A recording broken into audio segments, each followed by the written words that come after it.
Well, before I go to bed, I'm doing another dark log for you guys. Clay, how you doing? Yeah, I'm still trying to keep track of what's going on with the space news these days. Let me put this down for a little bit.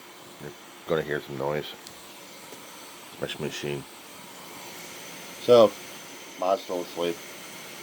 She got up earlier this morning, earlier this evening, so I got her back into bed again.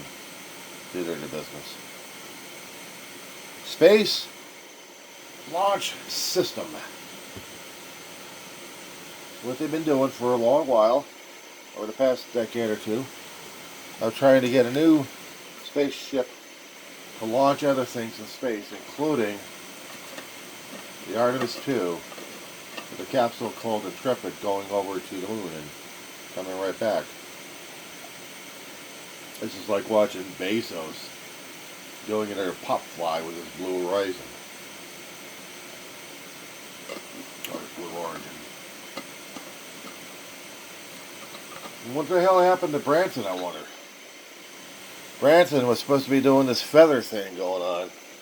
He had galactic space flights, and he's screwing that damn thing up. Haven't heard from the guy since. Haven't seen some of those ships either. At least not coming out of Mojave. But maybe he's still trying to build a spaceport either at New Mexico or Arizona. I don't know what these guys are doing. But Bezos is the only one doing the suborbital pop flies. But now we've got NASA doing their own pop fly. And you know what used to happen a long time ago back in the 60s, Ed? I read about it, studied about it, dreamed about it, drooled about it. Watched how they did the Apollo landings, and then they had the Skylab, and then they had the Space Shuttle Transportation. The STS system, the Space Glider.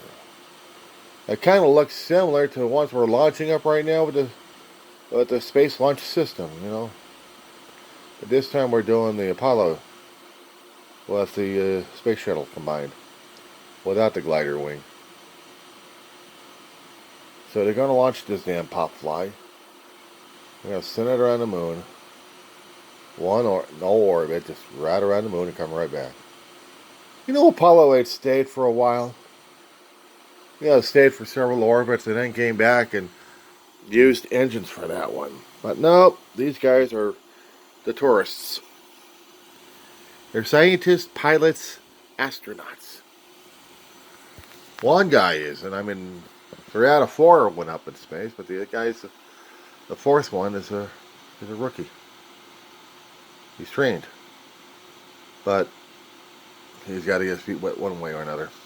But the others, they've been on the STS. Actually, they've also been on the International Space Station. So this ought to be interesting to see. Are they going to be able to make it and come right back home? Everybody's going to be chewing their fingers. It's like watching the repeat of Apollo 8. Yeah, I've seen the movies about that one. I also watched the TV show a lot concerning about From the Earth to the Moon on HBO. I got a DVD series to that one. I like the music too. But it's like watching the Apollo all over again. What's new about it? Except a redesigned ship. A redesigned ship, and that's about it. Sending 4 people around the moon. Because hell, on Apollo 8 we did 3 guys around the moon. But at least they stuck around. They gathered intel. So they can continue with the Apollo program. I got no idea what these guys are doing over at NASA. Oh, the days back then. At least those were the days. These days, I don't know anymore. That being said.